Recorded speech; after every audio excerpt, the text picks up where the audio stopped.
ఓం శ్రీ మాత్రే నమః. కర్కాటక రాశి వారి లైఫ్కి టర్నింగ్ పాయింట్ అనేది రాబోతుంది. ఏప్రిల్ నెల మొదటి వారంలో కలలోనైనా చూడని అద్భుతాలు చూస్తారు. పక్కన ఎవరు లేకుండా ఒంటరిగా మాత్రమే ఈ వీడియోని చూడండి. అసలు ఈ కర్కాటక రాశి వారి లైఫ్ ఏ విధంగా ఉండబోతుంది, వీరి లైఫ్కి టర్నింగ్ పాయింట్ అనేది ఏ విధంగా రాబోతుంది, వీరి జీవితంలో కలగబోయే పూర్తి పరిణామాలు, మార్పులు ఏ విధంగా ఉండబోతూ ఉన్నాయి అన్ని విషయాలు కూడా ఇప్పుడైతే మనం క్లియర్గా ఈ వీడియో ద్వారా తెలుసుకుందామండి. అంతకన్నా ముందు మీలో ఎవరైనా కొత్తగా కనుక మన ఛానల్ని చూస్తూ ఉన్నట్లయితే తప్పకుండా వీడియోని లైక్ చేయండి. తప్పకుండా మన ఛానల్ని సబ్స్క్రైబ్ చేసుకోవడం మర్చిపోకండి. సబ్స్క్రైబ్ చేసుకోవడంతో పాటుగా పక్కనే ఉన్న బెల్ ఐకాన్లో ఆల్ని ట్యాప్ చేయండి. ఈ విధంగా చేయడం ద్వారా మేము పెట్టే ప్రతి వీడియో కూడా మీకు నోటిఫికేషన్ రూపంలో కనిపిస్తుంది. మీరు మిస్ కాకుండా మన వీడియోని చూడగలుగుతారు. ఇక వీడియోలోకి వెళ్ళిపోదాం. పునర్వసు 4వ పాదం, పుష్యమి 1, 2, 3, 4 పాదాలు, ఆశ్లేష 1, 2, 3, 4 పాదాల్లో జన్మించిన వారు కర్కాటక రాశికి చెందుతారు. ఎండ్రకాయ లేదా పీత అనబడి జలచరము ఈ రాశికి చిహ్నంగా శాస్త్రాల్లో చెప్పబడి ఉంది. ఈ రాశి చక్రంలో 4వది. కర్కాటక రాశి వారికి రాశ్యాధిపతి చంద్రుడు. చంద్రుడు మనకారకుడు కావున వీరి మనస్తత్వం చాలా సున్నితంగా ఉంటుంది.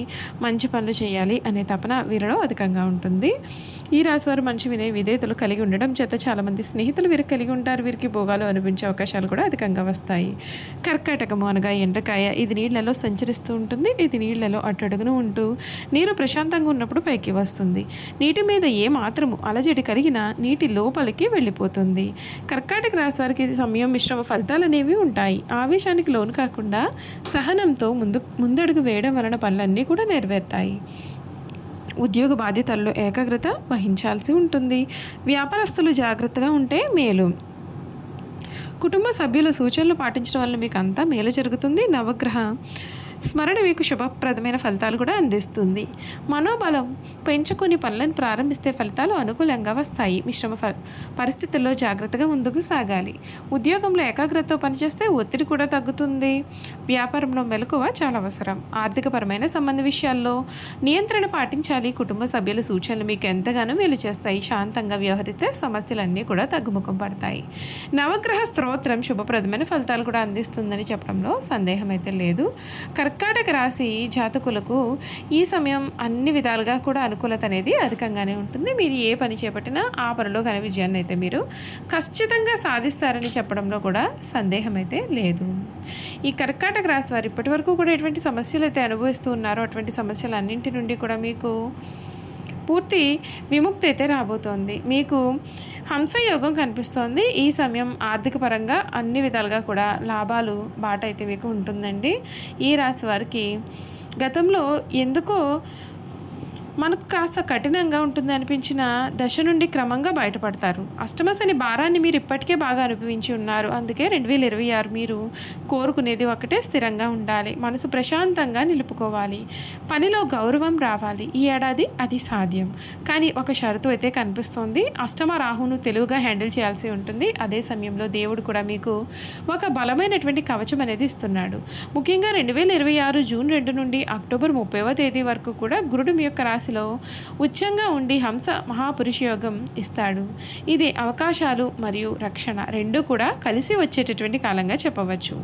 మీకు ఎక్కడ భయం ఉంటుందో అక్కడే గురువు ధైర్యాన్ని అందిస్తాడు. మీకు ఎక్కడ ఛాన్స్ అనేది ఉంటుందో అక్కడే గురువు సహాయాన్ని అందిస్తాడు. ఈ రాశి జాతకులు గురుడి సంచారం గురించి చూసుకున్నట్లయితే మీకు పాఠాలు ఇస్తుంది, బహుమతులు ఇస్తుంది. జూన్ 1 వరకు గురుడు 12వ ఇంట్లో ఉండడం వల్ల ఖర్చులు పెరగవచ్చు. ఆరోగ్యం, ప్రయాణం, చదువు, పిల్లల అవసరాలు, ఇంటి పనులు తదితర విషయాలు మీ ఖర్చులు అనేవి కనిపిస్తున్నాయి. కానీ జూన్ 2 నుండి గురుడు మీ యొక్క రాశిలోకి వచ్చేసరికి మీ ప్రాణం తిరిగి వచ్చినట్లుగా మీకు ఉంటుంది. అక్టోబర్ 31 నుండి గురుడు 2వ ఇంట్లోకి వెళ్ళడం మొదలుపెట్టినట్లయితే కనుక డబ్బు, కుటుంబ సహాయం సెట్ అవుతుంది. అంతేకాదు ఈ రాశి వారికి రాహువు 8వ ఇంట్లో అంటే కుంభంలో డిసెంబర్ 6 వరకు కూడా ఉంటాడు. 8వ ఇంటి రాహువు అంటే ఆకస్మిక మార్పులు, అనుకోని టెన్షన్స్, ఎందుకో మనసు ఖాళీగా లేదు అనిపించడం లేదా కొన్ని విషయాలు బయటపడడం. ఇది శాపం అయితే మాత్రం కాదు. ఇది లోపల సిస్టమ్ క్లీనింగ్ కాలం అని చెప్పుకోవచ్చు. బయటపడితే పెరుగుతుంది, ప్లాన్ చేస్తే తగ్గుముఖం పడుతుంది. డిసెంబర్ 6, 2026 తర్వాత గమనించే ఒక ముఖ్యమైన మార్పు అనేది ఉంటుంది. రాహు 8వ ఇంటి నుండి బయటకు రావడం వల్ల మనసుపైన ఒత్తిడి తగ్గుతుంది. అదే సమయంలో కేతు 1వ ఇంట్లోకి రావడం వలన మీరు కొంచెం ఇంట్రోవర్ట్ అవ్వవచ్చు.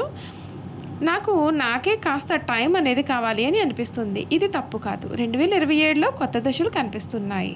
మొత్తం మీద 2026ను ఏ విధంగా గుర్తుపెట్టుకోవాలంటే రాహు పరీక్షిస్తాడు. ధైర్యం, పారదర్శకత, ఆరోగ్యం. శని శిక్షణిస్తాడు. క్రమశిక్షణ, దీర్ఘకాలిక లక్ష్యాలు. గురువు కాపాడతాడు. హంసయోగం జూన్ నుండి అక్టోబర్. మీరు స్మార్ట్గా నడిపితే ఈ ఏడాది మీ యొక్క జీవితానికి రీసెట్ చేసి మంచి దిశలో నిలబడుతుంది. చూసారు కదండి, ఈ రాశి వారి గురించి పూర్తి విషయాలు అయితే తెలుసుకున్నారు కదా. ఇక కర్కాటక రాశి వారి యొక్క గుణగణాలు కూడా ఏ విధంగా ఉండబోతున్నాయో ఈ వీడియో ద్వారా మనం చూసేద్దాం. కర్కాటక రాశి చక్రంలో 4వ రాశి, అలాగే చరరాశి అనగా ఈ రాశి వారి ఆలోచనలు వేగంగా మారిపోతూ ఉంటాయి. ఇప్పుడున్న ఆలోచన మరికొద్ది సమయానికి వీరు మార్చుకుంటారు. టకటక వీరు నిర్ణయాలు తీసుకుంటారు. ఆలోచనలు చకచక మారిపోతూ ఉంటాయి. వీరు ఎక్కువగా ఆందోళనగా కనిపిస్తారు. వీరికి ఏదైనా సమస్య ఎదురైతే విభిన్న రకాలుగా విశ్లేషిస్తారు. ఒక్కొక్కసారి అతి విశ్లేషణ కారణంగా సమస్యలను జటిలం చేసుకుంటారు. ఒకవేళ సమస్య పెద్దది అయితే ముడుచుకుపోయే స్వభావాన్ని కలవారుగా ఉంటారు. వీరి ఆలోచనకు కార్యాచరణకు మధ్య ఉన్న అంతరాన్ని గుర్తించి పనిచేస్తారు. ఈ రాశికి అధిపతి చంద్రుడు కావున వీరి మానసిక సంఘర్షణలు అధికంగా ఉంటాయి. అలాగే మానసిక వేదన కూడా ఉంటుంది. వీరికి తరచి ఆలోచించే గుణం వీరిలో అధికంగా ఉంటుంది. అందుచేత వీరు ముత్యాన్ని ధరిస్తే చాలా మంచిది. అలా ధరిస్తే మానసిక సంఘర్షణలు తగ్గుతాయి. ఈ రాశి వారు అందరి చేత గౌరవింపబడేవారై ఉంటారు. ఆధ్యాత్మిక మత విశ్వాసాలు అనేవి కలవారుగా ఉంటారు. సమాజ సేవ పట్ల ఆసక్తి కలిగి ఉంటారు. సాధి జీవితం గడుపుతారు. ధనం దానంతరం అదే వీరి వద్దకు వచ్చి చేరుతుంది. వీరికి భవిష్యత్తు చెప్పగలిగే శక్తి ఉంటుంది. ప్రశాంతత, వాత్సల్యం వీరి ముఖంలో కూడా కనిపిస్తూ ఉంటుంది. ఈ రాశిలో జన్మించిన వారి మనసు పరిపరి విధములుగా ఉంటుంది. కొంతకాలము ఉత్సాహము, ఆశ, సంతోషము వెలువరిస్తుంది. మరికొంతకాలము విషాదము, నిరాశ, దిగులు కూడా కలుగుతుంది. ఈ కర్కాటక రాశి వారిని నమ్మించి మోసం చేయడం చాలా సులభం. అయితే వీరు ప్రశాంతంగా ఆలోచిస్తే ఎదుటివారి మనోభావాలను కూడా ఇట్టే పసిగట్టేస్తారు. ఈ కర్కాటక రాశి వారికి చురుకుతనం ఎక్కువ. అయితే దీని యందు ఒక స్థిరమైన అభిప్రాయం అయితే వీరికి ఉండదు. ఎవరితో కలిసి ఉంటే వారి స్వభావనకు తగ్గట్లుగా వీరు ప్రవర్తిస్తారు. వీరికి జ్ఞాపక శక్తి చాలా అధికంగా ఉంటుంది. చిన్నతనమైన జరిగిన సంఘటనలో కలిసి తిరిగిన మనుషులను కూడా వీరు స్పష్టంగా గుర్తించుకుంటారు. అయితే వీరిలో ఉన్న ప్రధాన లోపం ఏ పనిని కూడా సొంతంగా చేసుకోలేరు. అయితే వేరొకరి ప్రోత్సాహం ఉంటే ఎంతటిగానే కార్యములైనా సరే వీరు చేయగలుగుతారు. వీరికి నచ్చిన వారి కోసం వాళ్ళ సంపదను, ధనాన్ని, వస్తు సంపదను, తమ సమస్తాన్ని సమర్పించుకుంటారు. వీరికి నష్టము కలిగినా, అనారోగ్యము కలిగినా కూడా ఏ మాత్రము లెక్క పెట్టకుండా సహాయం చేస్తారు. ఇతరుల బాధ్యతలను నెత్తి మీద పెట్టుకునే స్వభావం వీరు కలవారుగా ఉంటారు. వీరు ఎక్కువగా ప్రయాణం చేసే వృత్తుల యందు స్థిరపడతారు. అనగా వాహనములు, నౌకలు, విమానములు, రైలు బండ్లపైన తిరిగే వృత్తుల యందు వీరు రాణిస్తారు. టూరింగ్ ఏజెంట్లు, టూరిస్టు సంఘ నిర్వాహకులు, ఔషధం ఏజెంట్లు ప్రచారము చేవారు కానీ వీరు నైపుణ్యాన్ని ప్రదర్శిస్తారు. నీటిపైన ఎగుమతి, దిగుమతి వ్యాపారాలు, ధాన్యము, వస్త్రములు, తిని బండారాలు, పానీయములు వ్యాపారాలు వీరికి బాగా కలిసి వస్తాయి. చూసారు కదండి, కర్కాటక రాశి వారి గురించి అయితే క్లియర్గా తెలుసుకున్నారు కదా. ఈ వీడియో కనుక మీకు నచ్చినట్లయితే తప్పకుండా వీడియోని లైక్ చేయండి. తప్పకుండా మన ఛానల్ని సబ్స్క్రైబ్ చేసుకోవడం మర్చిపోకండి. సబ్స్క్రైబ్ చేసుకోవడంతో పాటుగా పక్కనే ఉన్న బెల్ ఐకాన్లో ఆల్ని ట్యాప్ చేయండి. ఈ విధంగా చేయడం ద్వారా మేము పెట్టే ప్రతి వీడియో కూడా మీకు నోటిఫికేషన్ రూపంలో కనిపిస్తుంది. మీరు మిస్ కాకుండా మన వీడియోని చూడగలుగుతారు. Thank you for watching.